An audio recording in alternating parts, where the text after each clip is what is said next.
وبركاته. الحمد لله وحده والصلاة والسلام على من لا نبي بعده. আল্লাহ সুবহানাহু ওয়া তাআলার মহান দরবারে লাখ শুকরিয়া জ্ঞাপন করছি, যিনি আমাদেরকে প্রতি জুমার ন্যায় আজকেও মসজিদে সালাতুল জুমা আদায় করার জন্য আসার এবং বসার তৌফিক এনায়েত করেছেন। এজন্য বলি আলহামদুলিল্লাহ। প্রতি জুমাতে আমরা এক একটি বিষয় আলোচনা করে থাকি, যাতে ইসলামের মৌলিক বিষয়গুলো জেনে বুঝে আমরা আমল করতে পারি। বিশেষ করে আকীদা বিশ্বাসের দিকগুলো গুরুত্বপূর্ণ। আমলে যদি ত্রুটি বিচ্যুতি হয়ে যায়, আল্লাহ তাআলা ক্ষমা করে দেন। এমনকি গুনাহে কাবীরাও যদি করে ফেলে, আল্লাহ সুবহানাহু ওয়া তাআলা সেগুলোকেও মাফ করে দেন, শিরিক ছাড়া। আর ছোট গুনাহগুলো থেকে বেঁচে থাকলে, বড় গুনাহ থেকে বেঁচে থাকলে ছোটগুলো এমনিতেই মাফ করে দেন। সূরা নিসা 31 এবং 32 নম্বর আয়াত যদি আপনারা পড়েন, দেখবেন আগে অনেকগুলো বড় বড় গুনাহের আলোচনা করেছেন। শিরকের আলোচনা, পিতামাতার হক এবং তাদের সঙ্গে বেয়াদবি করার পরিণতি কি, জেনা করা, চুরি করা, ডাকাতি করা, ছিনতাই করা, খুন করা, এই সব আলোচনাগুলো শুরুর দিকে আল্লাহ সুবহানাহু ওয়া তাআলা ধারাবাহিকভাবে করেছেন। এরপরে 31 নম্বর আয়াতে এসে বলছেন, ইন তাজতানিবু কাবাইরা মা তুনহাউনা আনহু নুকাফির আনকুম সাইয়্যাতিকুম।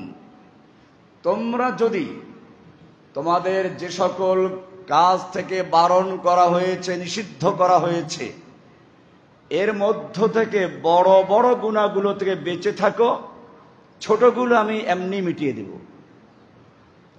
শয়তানও এটা ভালো করেই জানে। এজন্য সে করে কি, ছোট ছোট গুনাহের থেকে বাঁচার জন্য খুব বেশি গুরুত্ব দেয়। কিছু লোক দেখবেন, আমি তাদের সমালোচনা করছি না, কিন্তু তারা গুনাহে কাবিরার দিকটা গুরুত্ব দেয় না, ছোটগুলোর গুরুত্ব অনেক বেশি। আপনি যদি রাস্তার বাম পাশ দিয়ে হাঁটেন, ভাই আপনি কাজটা ঠিক করেন নাই, রাস্তার ডান দিক দিয়ে সুন্নাত। মসজিদ থেকে বের হওয়ার সময় হঠাৎ ডান পাটা আগে বের হয়ে গেছে, ঠিক আছে, নিয়ম ডান পা আগে না করে বাম পা আগে বের করবেন, কিন্তু উনি আপনাকে ধরে ফেলবে, ভাই কাজটা আপনি ঠিক করেন নাই, ডান পা আগে না বাম পা দিয়ে বের হতে হবে, ডান পা দিয়ে ঢুকতে হবে। ভালো কথা, এগুলো গুরুত্বপূর্ণ। এই লোকটাই আবার দেখবেন, বাপ মারা গেছে, বোনের অংশ সে আদায় করে না। এরকম মুসল্লি বহুত আছে।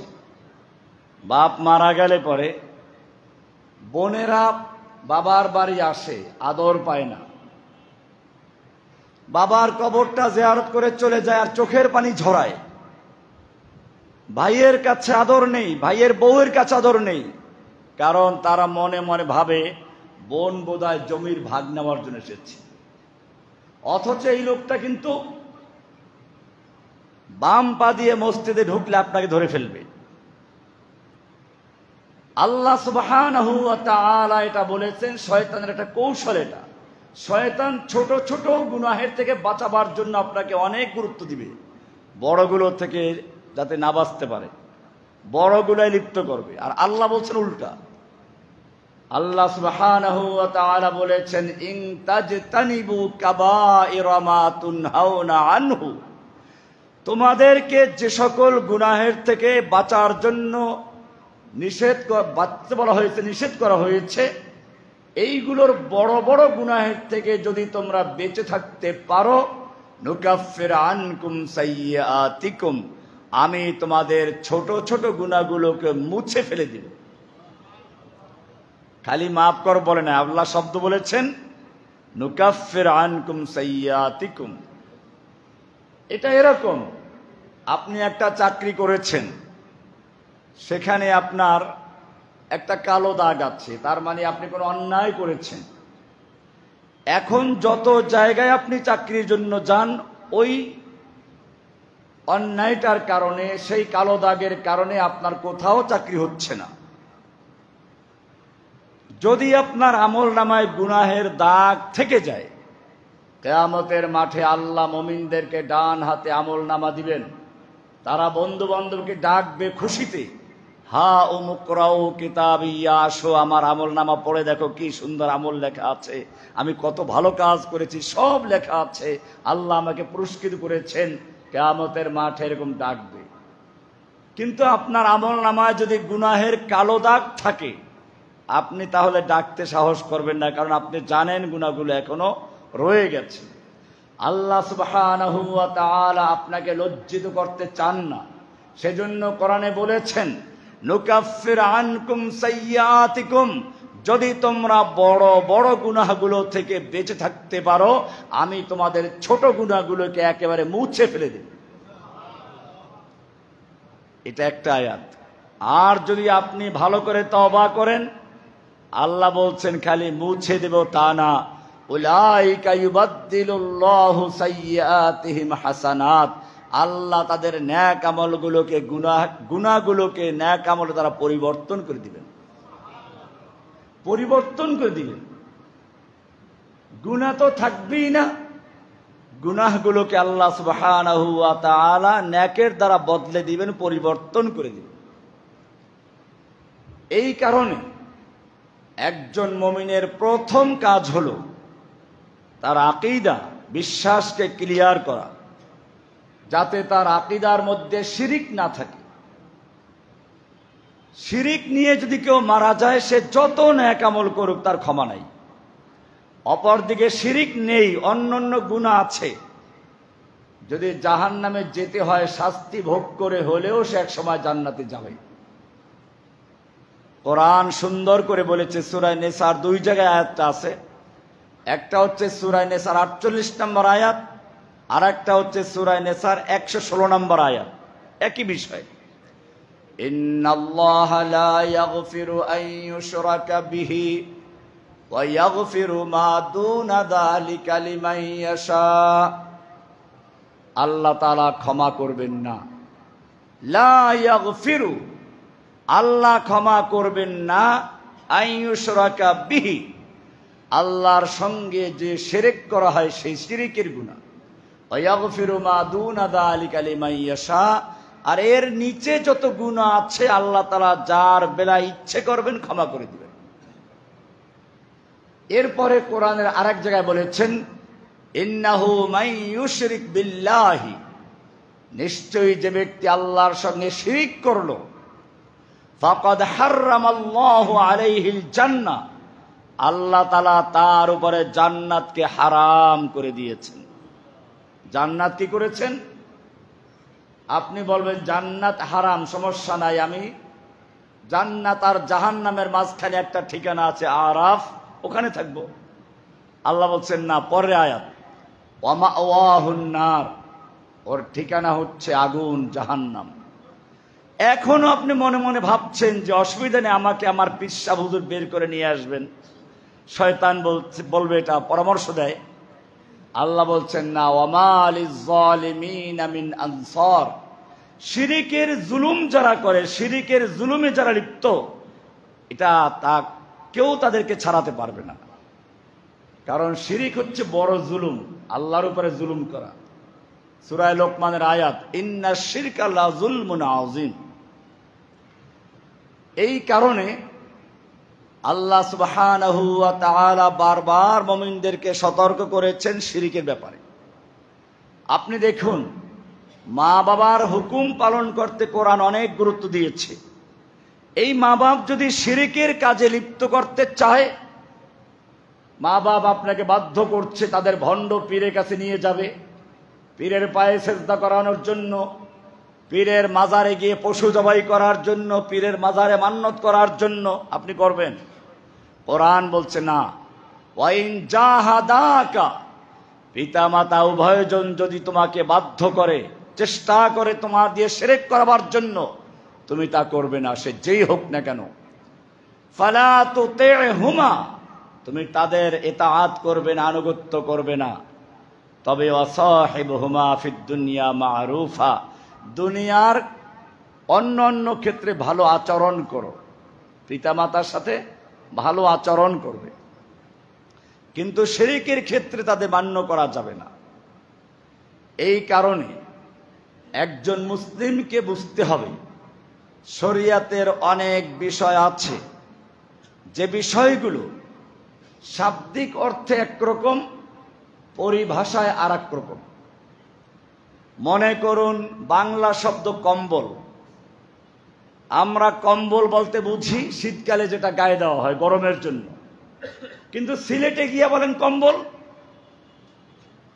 আপনি মার খাবেন, কারণ তাদের অন্য সব অর্থে ব্যবহার করে তারা এটাকে। তাহলে বোঝা যায় বাংলা ভাষাতেও বিভিন্ন জায়গায় পরিভাষা ভিন্ন ভিন্ন আছে, এটাকে বলে ওরফ। এক এক অঞ্চলে এক এক অর্থে ব্যবহার করা হয়। এরকম আর একটা হচ্ছে শাব্দিক অর্থ, আর একটা হচ্ছে পরিভাষা, ইসলামের পরিভাষা। এইটা না জানার কারণে অনেক ক্ষেত্রে গুনাহের মধ্যে লিপ্ত হয়ে যায়, অনেক ক্ষেত্রে চরম অন্যায় করে বসে।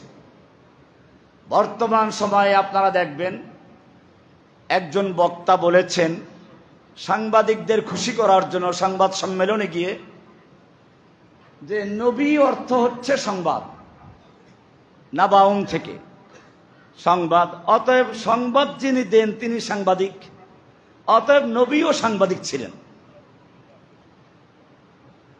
আর এই বিষয়টা নিয়ে অনেক এখন বিতর্ক চলছে। আপনাদেরকে আজকে বিষয়টা আমি ক্লিয়ার করে দিচ্ছি।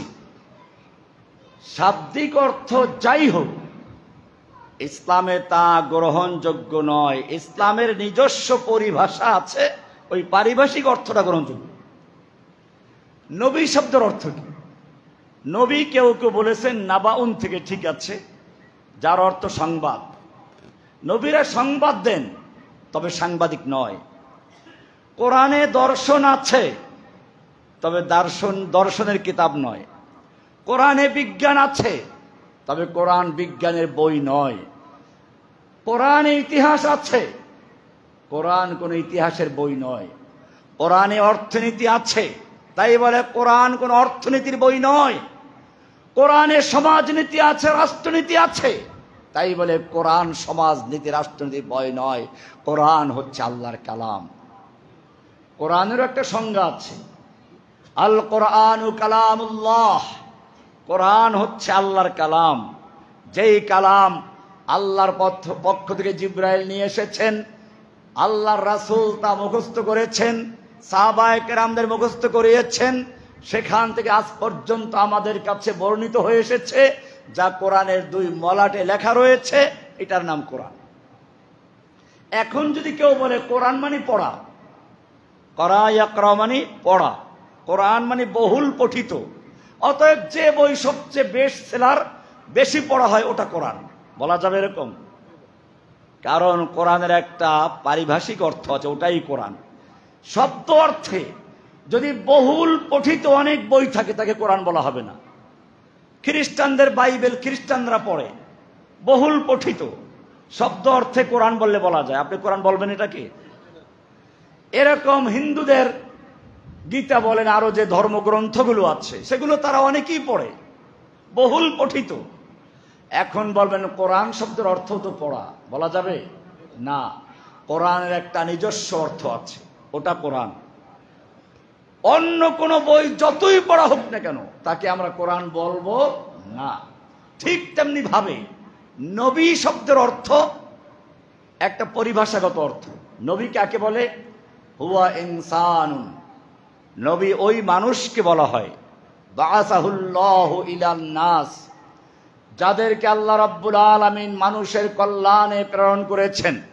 মানুষকে আল্লাহর দিকে আহ্বান করার জন্য শরিয়াত দিয়ে, বিধান দিয়ে, দিন দিয়ে যাদেরকে প্রেরণ করেছেন তাদেরকে বলা হয় নবী ও রাসূল। নবীটা একটু ব্যাপক অর্থে, রাসূল একটু খাস অর্থে। রাসূল হচ্ছেন প্রত্যেক ওই ব্যক্তি যাকে নতুন করে শরিয়া দেওয়া হয়। নূহ আলাইহিস সালাম, ইব্রাহিম আলাইহিস সালাম, মুসা আলাইহিস সালাম, ঈসা আলাইহিস সালাম, আমাদের রাসূল সাল্লাল্লাহু আলাইহি সাল্লাম, এরা সকলেই রাসূল। তবে নবীটা আম। নবী হচ্ছে যাকে নতুন কিতাব দেওয়া হোক বা না হোক। যেমন মনে করুন হারুন আলাইহিস সালাম, তিনি একজন নবী কিন্তু রসুল নন। কেন? তাকে স্বতন্ত্র শরিয়ত দেওয়া হয় নাই, তিনি মুসা আলাইহিস সালামের সহকারী। তাহলে আমরা কি বুঝলাম? নবী কাকে বলে? নবী হচ্ছে ওই ব্যক্তি যাকে আল্লাহ রাব্বুল আলামিন মানুষের কাছে তার দিন প্রচারের জন্য প্রেরণ করেছেন, চাই তাকে নতুন শরিয়াত বা বিধান দেওয়া হোক বা না হোক। ব্যাপক অর্থে রাসূল হচ্ছেন ওই ব্যক্তি যাকে আল্লাহ তাআলা মানুষের কাছে দিন প্রচারের জন্য প্রেরণ করেছেন এবং সঙ্গে তাকে নতুন শরিয়ত দেওয়া হয়েছে। তিনি কি? রাসূল। আমাদের নবীকে নতুন শরিয়ত দেওয়া হয়েছে, সুতরাং আগের শরিয়ত সব বাতিল। এইটা না বুঝলে সমস্যা হবে। ইউসুফ আলাইহিস সালামকে তার ভাইয়েরা সেজদা করেছে, অতএব আমরা সেজদা করব। এটা কি আমাদের শরিয়ত না আগের শরিয়ত? এজন্য মনে রাখতে হবে এই শরিয়ত আলাদা। কোরআন বলছে শারা'a লাকুম মিনাদ-দীনি মা ওয়াসসা বিহি নূহান ইলা আখির। আমাদের একটা স্বতন্ত্র শরিয়ত দেওয়া হয়েছে। নবী এবং রসুল এটা এরকম, যেমন মনে করুন প্রাণী আর মানুষ। মানুষও প্রাণী, কিন্তু শুধু প্রাণী না, তার সাথে আর একটা শব্দ যোগ আছে। মানুষ কাকে বলে? প্রত্যেকটা জিনিস একটা সংজ্ঞা আছে। মানুষ কাকে বলে? প্রাণী কাকে বলে? হাইওয়ান, আরবিতে বলে হাইওয়ান, মা ফিহি আল হায়াত। যে সকল জিনিসের মধ্যে প্রাণ আছে তাকে বলা হয় আরবিতে কি? হাইওয়ান, প্রাণী। গরু, ছাগল, মহিষ, দুম্বা, ভেড়া, উট, পশু পাখি, সাপ, বিচ্ছু, মাছ যত আছে, স্থলের জলের সব কিছুই প্রাণী। এরকম ভাবে গাছও প্রাণী, গাছেরও প্রাণ আছে। ইসলামের পরিভাষায় গাছেরও প্রাণ আছে। কিন্তু তাই বলে কি মানুষকে আপনি হাইওয়ান বলবেন? হাইওয়ান তো মানুষ, মানুষও হাইওয়ান। হ্যাঁ, মানুষের একটা সংজ্ঞা আছে, হাইওয়ানুন নাতিকুন। মানুষ হচ্ছে ওই হাইওয়ান, ওই প্রাণী যে কথা বলতে পারে, কথা বলার যোগ্যতা আছে, সে হলো মানুষ। ছাগল কাকে বলে? ছাগলের সংজ্ঞা আছে। ছাগল মানে হচ্ছে হাইওয়ানুন যু রোগাইন, ওই প্রাণী যেই প্রাণী ভেবা করে। ঘোড়া কাকে বলে? হাইওয়ানুন যু সাহিল, ওই প্রাণী যে হ্যান হ্যান করে। তাহলে প্রত্যেকটা প্রাণীর একটা সংজ্ঞা আছে, নবীরও একটা সংজ্ঞা আছে। আপনি বলবেন হায়া, লজ্জা কাকে বলে? লজ্জা কাকে বলে? তার একটা সংজ্ঞা আছে। আপনি বলবেন লজ্জা মানে শরম পাওয়া, এ তো সংজ্ঞা হলো না। আপনি লজ্জা বাংলায় বললেন, শরম উর্দুতে বললেন। ওই যে হায়া মানে শরম, ঘুরে ফিরে একটাই হলো। আপনাকে জিজ্ঞেস করলো তুমি যে বলো ভালোবাসা, মোহাব্বত, এটা অর্থটা কি বলতে পারবেন? এরও একটা অর্থ আছে। ইমাম নববী রাহমাতুল্লাহ আলাইহি এগুলোর অর্থ লিখেছেন। শরহে মুসলিমে দেখবেন একটা হাদিস আছে, আল হায়াউ শুবাতুম মিনাল ঈমান, লজ্জা ঈমানের অঙ্গ। ওইখানে ব্যাখ্যা দিয়েছেন লজ্জা কাকে বলে। আল হায়াউ ইনকিবাদুন ওয়া ইনকিসারুন ইয়াতারিন নাফসা ইনদা ফি'লিন মাকরুহিন। কোন অন্যায় কাজ করার পরে, অশোভনীয় কাজ করার পরে নিজের ভিতরে যে ইতস্ততা আছে, একটু ভাঙ্গন আসে, ওটার নাম লজ্জা। লজ্জা কাকে বলে? অন্যায় কাজ করার পরে নিজের মনের ভেতরে একটু যে অস্বস্তি, ভাঙ্গন, ইতস্ততা তৈরি হয়, এটার নাম কি? লজ্জা। মহাব্বত কাকে বলে? ভালোবাসা কাকে বলে? মহাব্বতের একটা অর্থ আছে। মহাব্বত মানে হচ্ছে মাইলানুন নফস ইলা শাইইন মারগুবিন, কোন ভালো জিনিসের দিকে মন আকৃষ্ট হওয়ার নাম হচ্ছে ভালোবাসা। মোহাব্বত, প্যার বলে না? না আপনাকে যে সব মোহাব্বত মানে প্যার করা না, প্যার করা মানে ভালোবাসা, ভালোবাসা মানে মোহাব্বত করা, ঘুরে ফিরে একই জায়গায়। এটা একটা সংজ্ঞা আছে। আল মুহাব্বা মাইলানুন নফসে ইলা শাইইন মারগুবিন, কোন আকর্ষণীয় জিনিসের দিকে মন আকৃষ্ট হওয়ার নাম হচ্ছে কি? মোহাব্বত। এই জন্য মোহাব্বত তিন রকম। মোহাব্বত কয় রকম? একটা হচ্ছে তাবিঈ, ন্যাচারাল। দেখবেন একটা মেয়ে বাচ্চা, সে ভালো মন্দ কিচ্ছু বোঝে না, কিন্তু পুরুষের সঙ্গে সামনে যেতে লজ্জা করে, এটা ন্যাচারাল, হুব্বে তাবিঈ। আর একটা হচ্ছে হুব্বে আকলি, তিতা ঔষধ, খেতে মনে চায় না, কোনো ভালো লাগে না, কিন্তু তারপরও মহব্বত করে মানুষ খায়। কেন খায়? তার আকল বলে এটা আমার খেতে হবে, আমার চিকিৎসার জন্য। আর একটা হচ্ছে মহাব্বতে শরঈ, শরিয়াতে মহাব্বত করা, এটা আল্লাহ এবং আল্লাহর রাসূলকে মহাব্বত করা, এইটা শরিয়াতে কাম্য। এটা আল্লাহ রাসূল বলেছেন, লা ইউমিনু আহাদুকুম হাত্তা ইয়াকুনা হাওয়াহু তাবআন লিমা জিতু বিহি, লা ইউমিনু আহাদুকুম হাত্তা আকুনা আহাব্বা ইলাইহি মিন ওয়ালিদিহি ওয়া ওয়ালাদিহি ওয়ান নাসি আজমাইন। তোমাদের কোন ব্যক্তি ততক্ষণ পর্যন্ত মুমিন হতে পারবে না যতক্ষণ পর্যন্ত আমি তার কাছে তার পিতা মাতা স্ত্রী সন্তান সবকিছুর থেকে বেশি প্রিয় না হব, মহাব্বত না হবে। তাহলে মহাব্বতের একটা অর্থ আছে, লজ্জার একটা অর্থ আছে, এরকম ভাবে নবীরও একটা শরীয়তের অর্থ আছে। লজ্জা বললেন, ওহো, যেই কাজটা করতে মনের ভিতরে ইতস্ততা আসে, লজ্জা। এখন সব লোক বেনামাজি, আপনার ওখানে নামাজ পড়তে লজ্জা লাগে। একটা ইউনিভার্সিটি ছাত্র, সব দাড়ি ছাড়া, ওর ওখানে দাড়ি রাখতে লজ্জা লাগে। এটাও কি ইমানের অঙ্গ? লজ্জা তো ইমানের অঙ্গ। আল্লাহ রাসূল বলেছেন, ইমানের 70-এর উপরে শাখা আছে, এর মধ্যে ওয়াল হায়াউ শুবাতুম মিনাল ঈমান, লজ্জা হচ্ছে একটা ইমানের বড় অঙ্গ। এখন আপনি বললেন, আমার তো নামাজ পড়তে লজ্জা লাগে, এটা তো ইমানের অঙ্গ হবে? এটা না। শরিয়াতের পরিভাষায় লজ্জা বলে কাকে? শরিয়াতের পরিভাষায় লজ্জা হচ্ছে আল্লাহ সুবহানাহু ওয়া তাআলা যেই কাজ করতে বলেছেন সেই কাজ না করা, আর যেই কাজ করতে বলেছেন, বলেন নাই, নিষেধ করেছেন, ওই কাজ করলে পরে এই চিন্তা করা আল্লাহ আমাকে দেখতে পাচ্ছেন, আল্লাহকে লজ্জা করা, আল্লাহর সামনে করতে গিয়ে ইতস্ততা বোধ করার নাম হচ্ছে কি? লজ্জা। এইটা শরীয়তের পরিভাষার লজ্জা, এইটা ইমানের অঙ্গ। এই কারণে সাহাবীরা তো সকলে আরবি ভাষাবিদ ছিলেন। আরব দেশে আল্লাহর নবী একদিন সাহাবীদেরকে বললেন, ইস্তাহিয়ু মিনাল্লাহি হাক্কাল হায়া, তোমরা আল্লাহকে যথাযথভাবে লজ্জা করে চলো, হায়া করে চলো। আপনাদেরকে যে আমি প্রথমে বলতাম লজ্জা করে চলুন, আলহামদুলিল্লাহ আমরা সবাই লজ্জা করে চলি। সাহাবারা স্বাভাবিকভাবেই বলেছেন, আলহামদুলিল্লাহ ইন্না নাস্তাহি মিনাল্লাহ, আমরা সকলেই আল্লাহর থেকে লজ্জা করে চলি, আলহামদুলিল্লাহ। এটা বললেন।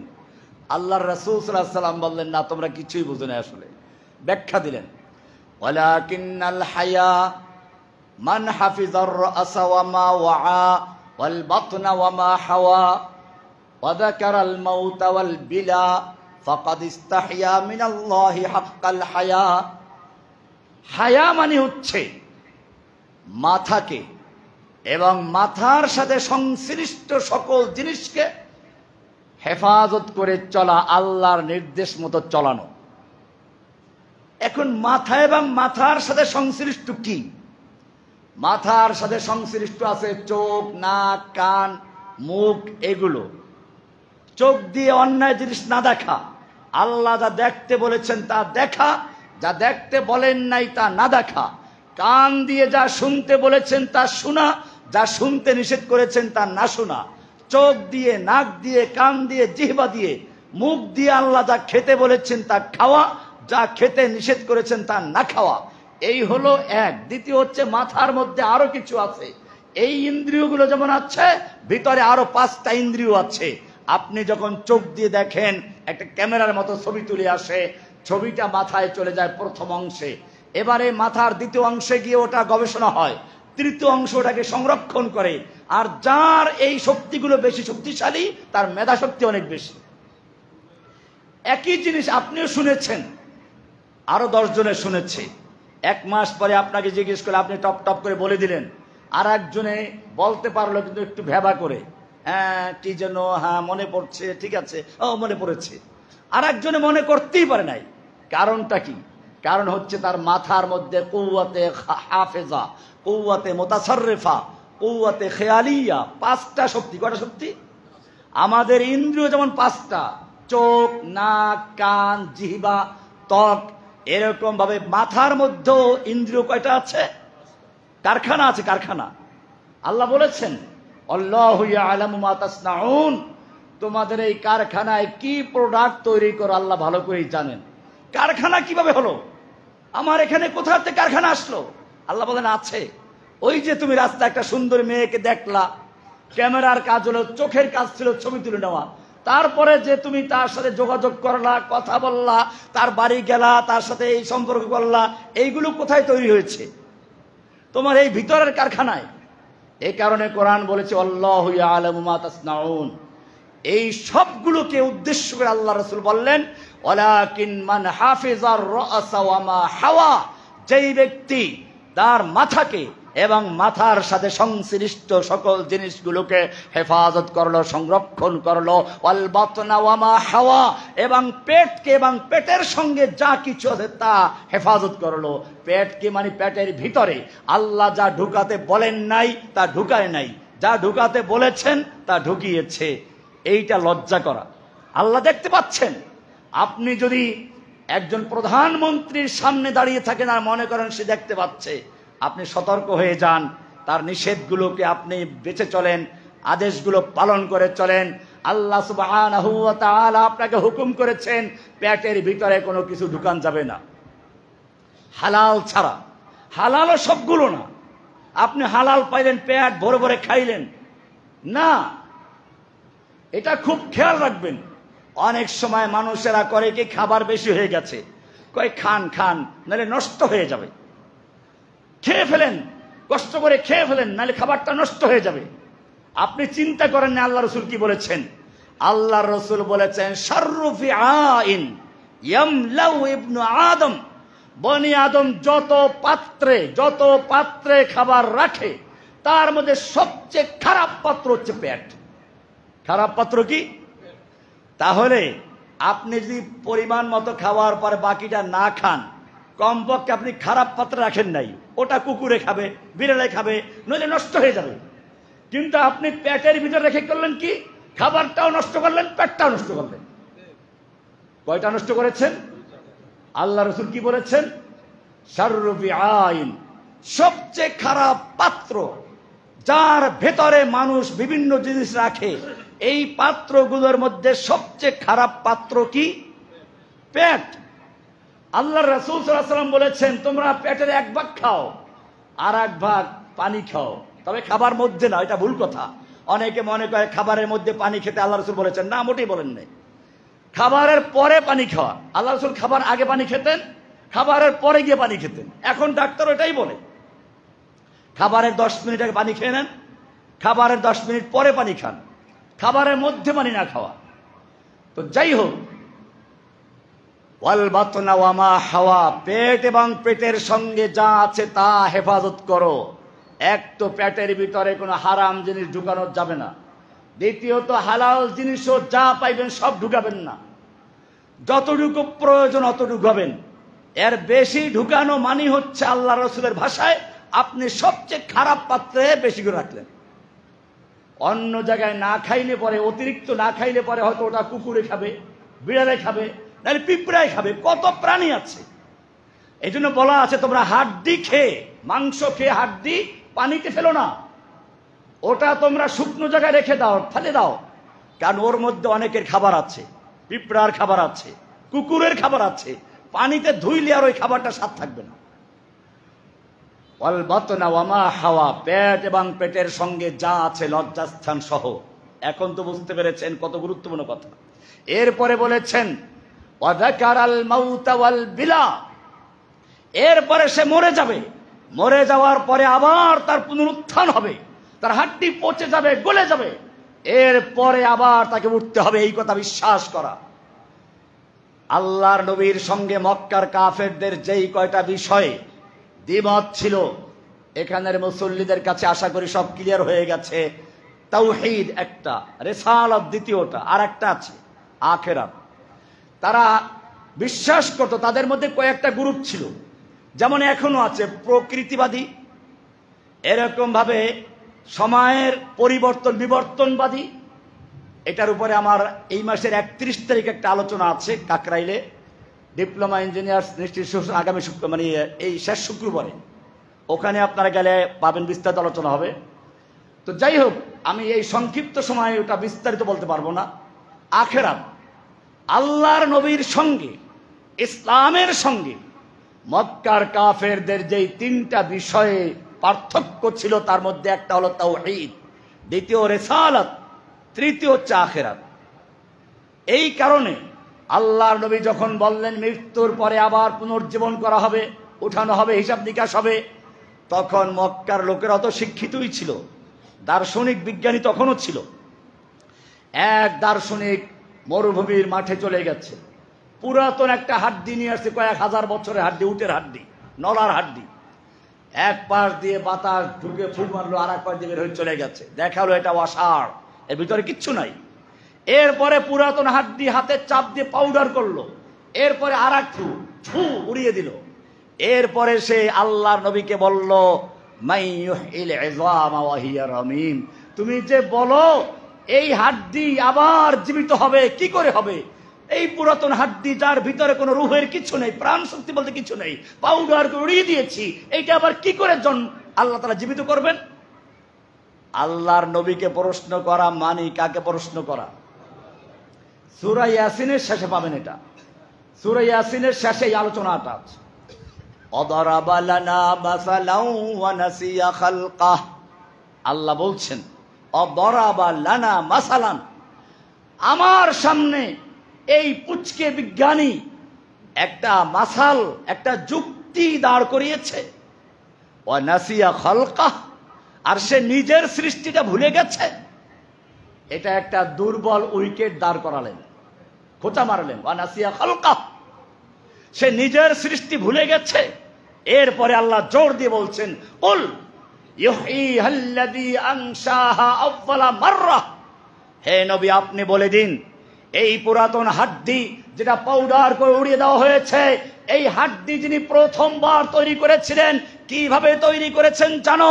ফালিয়ানজুরিল ইনসানু ইলা তাআমি, এই হাড্ডি তৈরি করতে গিয়ে কত মুরগি, কত গরু, খাসি, দুম্বা, উট, ভেড়া, পশু, পক্ষী, মুরগি, কত কিছু খেতে হয়েছে, ধান, চাউল, আপেল, আঙ্গুর, কলা, পেঁপে, লেচু, কত কিছু খেয়ে এই হাড্ডি তৈরি হয়েছে। ফালিয়ানজুরিল ইনসানু ইলা তাআমি আন্না সাবাবনাল মা'a সাব্বা সুম্মা শাকাকনাল আরদা শাক্কা ফাআমবাতনা ফিহা হাব্বান ওয়া ইনাবান ওয়া কাদবা ওয়া যাইতুনা ওয়া নাখলা ওয়া হাদাইকা গুলবা ওয়া ফাকিহাতান ওয়া আব্বা মাতা'আল লাকুম ওয়া লিআনআমিকুম। অনেক কিছু নাম আল্লাহ একসাথে বলে দিয়েছে। আপেল, আঙ্গুর, খেজুর, দানা বেদানা, কত কিছু খাইয়েছেন। এই সবগুলো তৈরি করে, জড়ো করে যিনি প্রথমবার তোমার এই হাড্ডি তৈরি করেছেন, সে আল্লাহ তোমাকে পুনর্বার সৃষ্টি করতে সক্ষম। কারণ কটকটিওয়ালারা পুরাতন সিলভারের জিনিস, কাচের জিনিস নিয়ে যায়, নতুন করে বানিয়ে নিয়ে আসে। এই যে দ্বিতীয়বার তারা ভেঙ্গে চুরে আবার তৈরি করে, এটা সহজ না? প্রথমবার তৈরি করা সহজ ছিল? প্রথমবার ছিল কঠিন, দ্বিতীয়বার সহজ। কারণ প্রথমবার কোনো নমুনা ছিল না, ওটা তৈরি করতে অনেক কষ্ট হয়েছে।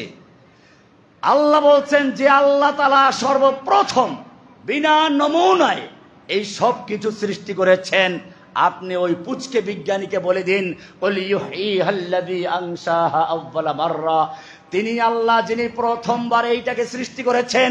এই হাড্ডি তৈরি করতে গিয়ে যত উপাদান দুনিয়ার বিভিন্ন জায়গার থেকে একাত্র করে এই হাড্ডি তৈরি করেছেন, মাংস তৈরি করেছেন, সে আল্লাহ সুবহানাহু ওয়া তাআলা সব কিছুকে আবার একাত্র করে পুনর্বার তৈরি করতে পারবেন।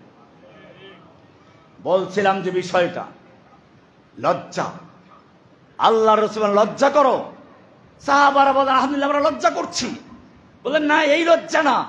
লজ্জা বলতে মান হাফিজার রাসা ওয়া মা ওয়া, মাথা এবং মাথার সাথে সংশ্লিষ্ট সবগুলোকে যে ব্যক্তি হেফাজত করলো, ওয়াল বাতনা ওয়া মা হাওয়া, পেট এবং পেটের সঙ্গে যা আছে সবগুলো হেফাজত করলো, ওয়া যাকারাল মাউতা ওয়াল বিলা, আর এরপরে মৃত্যু হবে, মৃত্যু পরে হাড্ডিগুলো পুরাতন হয়ে যাবে, আবার তাকে পুনর্বার জীবন করা হবে, এইগুলো যে বিশ্বাস করলো ফাকাদ ইস্তাহিয়া মিনাল্লাহি হাক্কাল হায়া, সে মূলত আল্লাহকে যথাযথ লজ্জা করে চলল। আমি বলছিলাম আজকে পরিভাষার কিছু অর্থ বলবো। লজ্জা কাকে বলে সে ব্যাখ্যা দিলাম। লজ্জা কাকে বলে? লজ্জা হচ্ছে তাহলে শরীয়তের পরিভাষায় আল্লাহ সুবহানাহু ওয়া তাআলা যে সমস্ত জিনিসকে আদেশ করেছেন সেগুলো যথাযথ পালন করা, তার ব্যতিক্রম না করা। যা নিষেধ করেছেন তার থেকে বেঁচে থাকা, তার ব্যতিক্রম না করা। এইভাবে আল্লাহকে লজ্জা করে চলা, এটার নাম কি? আর যেই লজ্জা তোমাকে মানুষের সামনে নামাজ পড়তে লজ্জা দেয়, যেই লজ্জা তোমাকে দাড়ি রাখতে বাধা দেয়, ওটা লজ্জা নয়, ওটা হীনমন্যতা, ওটা কাপুরুষতা। ওই লজ্জা ইমানের অঙ্গ নয়। আমি বলছিলাম নবী, এটাও একটা পরিভাষা। নবী শব্দের অর্থ যাই হোক, অবশ্য নবী শুধু নবী মানে খবরের থেকেই না। মুহাদ্দিসিনদের ব্যাখ্যা হচ্ছে নবী নবুয়ত থেকে। নবুয়ত মানে হচ্ছে রাফাত, অর্থাৎ উচ্চ মর্যাদা।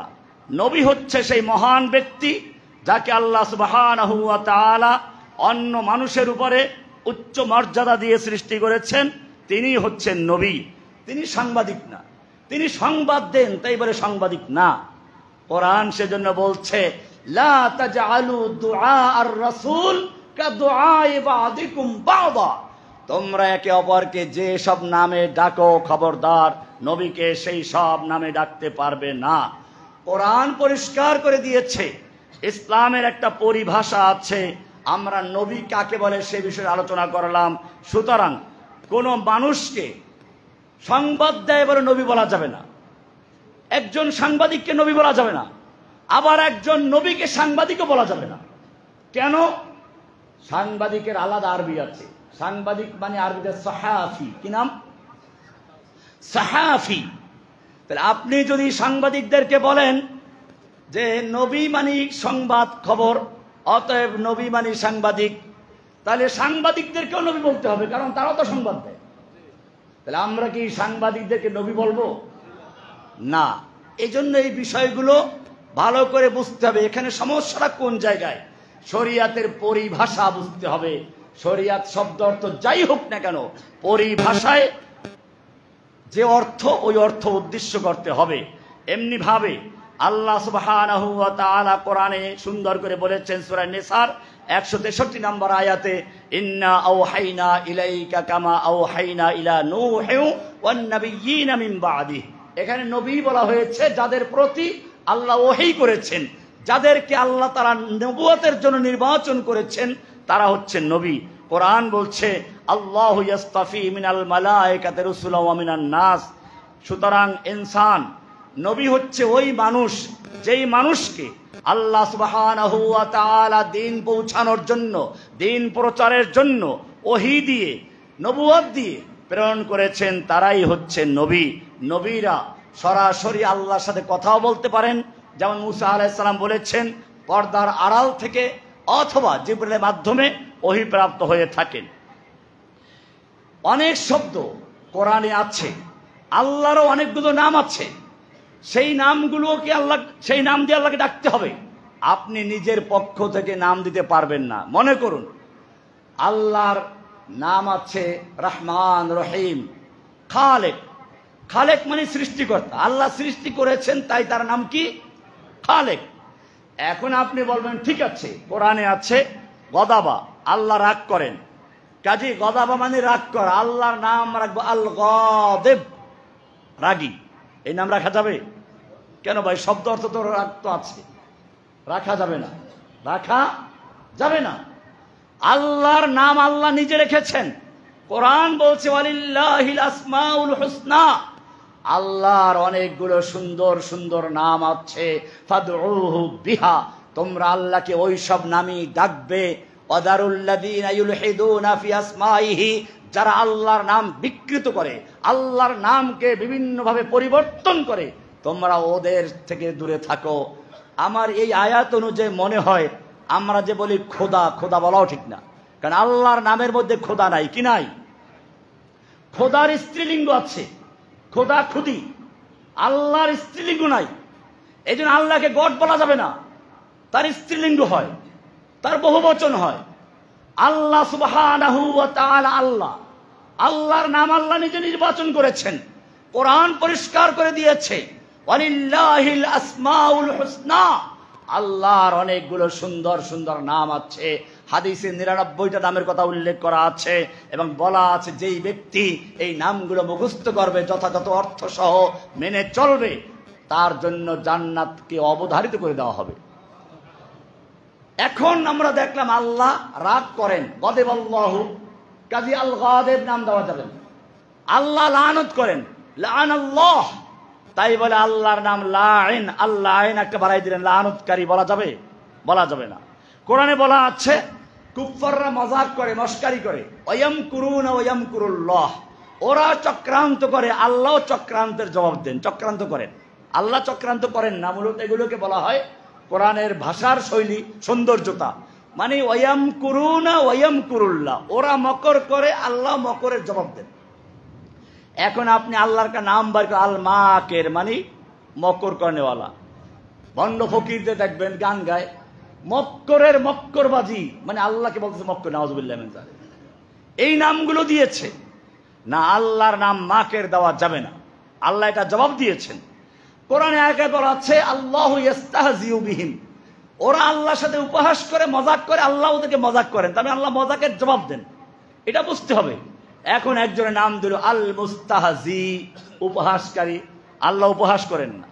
এই কারণে সূরা আরাফের 180 নম্বর আয়াতে আল্লাহ পরিষ্কার করে দিয়েছেন ওয়ালিল্লাহিল আসমাউল হুসনা, আল্লাহর অনেক সুন্দর সুন্দর নাম আছে।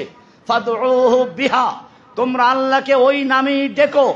খবরদার, ওয়াদারুল্লাযীনা ইউলহিদুনা ফি আসমাইহি, ওই সকল লোকদের থেকে দূরে থাকো, বর্জন করো, যারা আল্লাহর নামের ভিতরে বিকৃতি ঘটায়, আল্লাহর নামকে পরিবর্তন করে। আমার ভয় হচ্ছে আল্লাহকে যে আমরা খোদা বানিয়ে ফেলেছি, এখান থেকেও আমাদের সরে আসতে হবে। কারণ খোদা নিজের থেকে নিজে, আল্লাহ নিজের সৃষ্টিকর্তাও নিজে, এটাও বলা যাবে না। ওই যে গল্প আছে, ডিম আগে না মুরগি আগে? ডিম আগে না? যদি বলেন ডিম আগে, তাহলে প্রশ্ন, ডিমটা পারলো কে? মুরগি তো নাই, ডিম আগে। যদি বলেন মুরগি আগে, তাহলে মুরগি আসলো কোত্থেকে? ডিম তো নাই। এর কোনো জবাব আছে? এটাই হচ্ছে আল্লাহ। আল্লাহ, আল্লাহর আগে কিছু নাই, জিরো। কোরআন বলছে আম খুলিকু মিন শাইইন আম হুমুল খালিকুন, যারা আল্লাহর সৃষ্টিকর্তাকে তালাশ করো, তুমি নিজে আগে চিন্তা করো, তুমি কোত্থেকে এসেছো? তুমি কি শূন্য থেকে এসেছো? শূন্য কোন জিনিসকে সৃষ্টি করতে পারে না। আল্লাহর আগে জিরো। আল্লাহ আল্লাহ আল্লাহ আছেন, তিনি থাকবেন, এখানে আর কোনো প্রশ্নের সুযোগ নেই। তো সেজন্য আল্লাহ সুবহানাহু ওয়া তাআলা বলেছেন ওয়াদারুল্লাযীনা ইউলহিদুনা ফি আসমাইহি, তোমরা ওই সকল লোকদের থেকে দূরে থাকো, ওই সকল লোকদেরকে বর্জন করো যারা আল্লাহর নামের বিকৃতি ঘটায়। আল্লাহ যে নাম নিজের জন্য রাখেন নাই, এরকম নাম রেখে দেয়, এগুলো বর্জন করো। সেই কারণে আমাদের আজকে যে বিষয়গুলো অত্যন্ত গুরুত্বপূর্ণ, এই কারণেই মানুষ আর একটা জায়গায় বড় ভুল করেছে, যেই ভুলের কারণে সারা বিশ্বে মুসলমান মার খাচ্ছে। কোনটা সেটা? এটা বলতে গেলেই তখন কুফফাররা পিছনে লেগে যায়, কারণ ওরা জানে এতক্ষণ পর্যন্ত রহমানি যে কথা বলেছে এতে কোনো সমস্যা নাই। এখন যদি আমি বলি ইসলামে পারিভাষিক অর্থ উদ্দেশ্য, সালাত মানে কি? সালাত শব্দের অর্থ নিতম্ব হেলানো। আপনি কিছুক্ষণ নিতম্ব হেলাইলেন, আর নৃত্য করলেন, বললেন সালাত আদায় করেছি, হবে? কেন হবে না? সালাত তো হয়েছে, শাব্দিক অর্থ না। সালাতের শাব্দিক অর্থ যাই হোক না কেন, পারিভাষিক অর্থ আছে, ইসলামে সেইটা গ্রহণযোগ্য। আর তা হচ্ছে তাকবীরে তাহরিমে দিয়ে শুরু হবে, সালাম দিয়ে শেষ হবে। এই সালাত আল্লাহ রসুল শিখিয়েছেন, এই সালাত আল্লাহ রসুল শিখিয়েছেন। কোরআন বলছে আকিমুস সালাত। এবারে সালাত কেমনে কায়েম করতে হবে রাসূল শিখিয়েছেন, কেমনে দাঁড়াতে হবে রুকু সিজদা সালাম পর্যন্ত। এখন যদি কোনো ব্যক্তি বলে যে সালাত কায়েম করতে বলেছে, সালাত পড়তে বলে নাই, এই রকম যদি কোনো ব্যক্তি বলে, সেই ব্যক্তি মুশরিক, জিন্দিক, সে ব্যক্তি মুরতাদ হতে পারে, মুসলমান হতে পারে না। কারণ সালাত ফরজ করেছেন কে? সালাত কেমনে আদায় করতে হবে শিক্ষা দিয়েছেন কে? রাসূল। পদ্ধতি রাসূলের, তরিকা রাসূলের। হজ করতে হবে, হজ মানে ইচ্ছে করা, হজ মানে ইচ্ছে করা। আপনি মনে মনে চোখ বন্ধ করে মক্কার ইচ্ছে করেন, হজ হবে? কেন? শাব্দিক অর্থ হয়ে গেছে না, শাব্দিক অর্থ যাই হোক, এটা উদ্দেশ্য নয়। উদ্দেশ্য হচ্ছে হজ মানে কি, মক্কায় গিয়ে এহরাম বেঁধে তারপরে মিনা, মুজদালিফা, আরাফা, এই সব জায়গায় 5 দিনে কতগুলো কাজ আছে, এই কাজের নাম হজ। ওইটা যে করবে সে হাজী সাহেব, ওইটা যে করবে না, মনে মনে হজ করলো, তাকে হাজী সাহেব বলা যাবে না। এমনি ভাবে সালাত, যাকাত, হজ, সিয়াম সবগুলো পারিভাষিক অর্থ উদ্দেশ্য, শাব্দিক অর্থ উদ্দেশ্য নয়। এমনি ভাবে জিহাদ ইসলামের একটা পরিভাষা, জিহাদ ইসলামের একটা পরিভাষা। শব্দের অর্থ চেষ্টা করা। মাদ্রাসার ছেলেরা ভালো করে শোনো, জিহাদ শব্দের অর্থ আল জুহুদু ওয়াল জাহাদু বিদ্দম্মি ওয়াল ফাতহে আল মাশাক্কাত, কষ্ট করা, চেষ্টা করা। এখনকার জিহাদ মানে চেষ্টা করা। সাহাবায়ে কেরামদের সামনে যখন মদিনার আওয়াজ আসতো হাইয়া আলাল জিহাদ, জিহাদের জন্য তৈরি হয়ে আসো, তখন লৌহ বর্ম পরে, মাথায় হেলমেট পরে, ঘোড়া প্রস্তুত করে, তলোয়ার নিয়ে, অস্ত্র নিয়ে তারা যুদ্ধের ময়দানে ঝাঁপিয়ে পড়তেন। এটা ছিল জিহাদ। এটা হচ্ছে ইসলামের পরিভাষায় অর্থ। এটা কি দুশমনরা ভয় করে? আপনি জিহাদকে নিয়ে গেছেন মনের জিহাদ, নফসের জিহাদ। আর কুফাররা কয় ভালো কথা, নফসের জিহাদ করো, আমরা তোমাদেরকে মারবো, তোমরা কিছু বলতে পারবা না। আল্লাহর নবী সাল্লাল্লাহু আলাইহি ওয়াসাল্লাম নিজে জিহাদ করেছেন, কিতাল করেছেন, যুদ্ধ করেছেন। জিহাদ মানি এমনি আপনি সত্য কথা বলেন, ঠিক আছে, লেখালেখি করেন, ঠিক আছে, কিন্তু ওই নিতম্ব হেলালে পরে নৃত্য করলে যেমন সালাত হয় না, যদিও শাব্দিক করতে সালাত ঠিক আছে। সিয়াম মানে বিরত থাকা। আপনি কিছুক্ষণ খানা পিনা বন্ধ করে বিরত রইলেন, তাকে সিয়াম বলা হয় না। এটা বুঝতে পারলেন? জিহাদ কেন বুঝেন না? জিহাদ মানিও শুধুমাত্র কথার জিহাদ, কলমের জিহাদ, এই সমস্ত নয়। জিহাদ মানে হচ্ছে কিতালুল আদুফে লিইলাই কালিমাতিল্লাহিল উলিয়া লিইদামিল ফিতনা, দুনিয়ার বুক থেকে ফিতনা ফাসাদকে চিরতরে মিটিয়ে দেওয়ার জন্য, যত রকমের অশুভ শক্তি আছে সব ধ্বংস করার জন্য যে বিধান রয়েছে তার নাম জিহাদ। এটা এরকম যেমন একটা আপনার ফুসকা পড়েছে, ডাক্তারের কাছে গেলেন, ডাক্তার প্রথমে মলম দিল, কাজ হয় না, অ্যান্টিবায়োটিক দিল, কাজ হয় না, এবারে ল্যাবে পরীক্ষা দিল, পরীক্ষা করে দেখলো ক্যান্সার হয়ে গেছে। এখন ডাক্তার বলে ভাই রে ভাই, এই অংশ তোমার কেটে ফেলতে হবে, হাতটা কেটে ফেলতে হবে, ক্যান্সার হয়ে গেছে, যদি এটা না কাটো ক্যান্সার গোটা দেহে ছড়িয়ে পড়বে, মরে যাবে তুমি। যাও বাড়ি গিয়ে 2 লাখ টাকা নিয়ে আসো। গরু বিক্রি করে, ছাগল বিক্রি করে, জমি বিক্রি করে 2 লাখ টাকা অর্জন করে গ্রামের হুজুরকে যে একটা মিলাদও পড়াই দিয়ে আসে, হুজুর যাতে ভালো করে কাটতে পারে। ডাক্তারের কাছে টাকা নিয়ে আসলো, 2 লাখ টাকা দিল। ডাক্তার সাহেব এবারে কাটার জন্য টাকা দিল, কিন্তু ডাক্তার সাহেব তাকে অপারেশন রুমে নিয়ে গেল, এরপরে দোয়া করে ভালো করে যেন কাটতে পারে। কাটলো, অঙ্গহানি ঘটালো, কোন পাগলও প্রতিবাদ করে নাই, আজ পর্যন্ত বলে নাই ডাক্তার কেন তার রুমের ভেতরে একটা রোগী লোককে নিয়ে অঙ্গহানি ঘটাচ্ছে, অঙ্গচ্ছেদ করছে, হাত কেটে ফেলেছে, পা পেটে কেটে ফেলেছে, এই কথা বলে কেউ?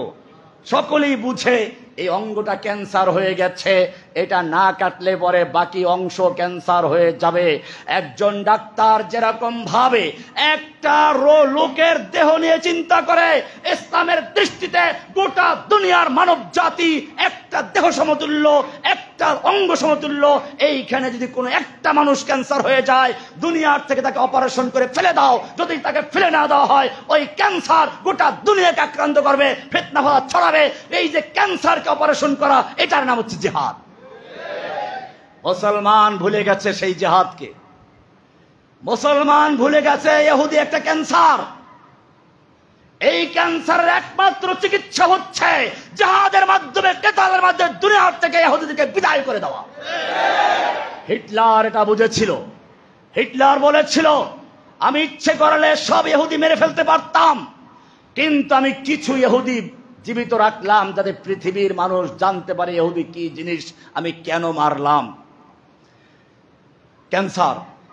কোরআন এজন্য বলেছে, ওয়াকাতিলুহুম হাত্তা লা তাকুনা ফিতনা, তোমরা লড়াই করো, যুদ্ধ করো, জিহাদ করো, যতক্ষণ পর্যন্ত ফিতনা চিরতরে মিটে না যায়। নবীকে আল্লাহ বলছেন, ইয়া আইয়ুহান নাবিয়্যু জাহিদিল কুফফারা ওয়াল মুনাফিকিনা ওয়াগলুজ আলাইহিম, হে নবী আপনি কাফেরদের বিরুদ্ধে যুদ্ধ করুন, জিহাদ করুন, জিহাদ করুন, কঠোর হন, যেন তারা আপনাকে বুঝতে পারে আপনার শক্তি কতটুকু আছে, শক্তি অর্জন করা। এজন্য আজকে আমি আলোচনা করেছি পরিভাষা নিয়ে। ইসলামের পরিভাষা নবী একটা পরিভাষা। এই নবী শব্দ আল্লাহর নবীদের ছাড়া অন্য কাউকে বলা যাবে না। শব্দ অর্থ যাই হোক, নবীকে সাংবাদিক বলা যাবে না। এরকম ভাবে জিহাদ ইসলামের পরিভাষা, সালাত, সিয়াম, হজ, যাকাত ইসলামের পরিভাষা। এই পারিভাষিক অর্থেই বুঝতে হবে, নিজের মন গড়া অর্থে বোঝা যাবে না। আল্লাহ সুবহানাহু ওয়া তাআলা আমাদের সকলকে বিষয়গুলিকে বুঝার এবং আমাকে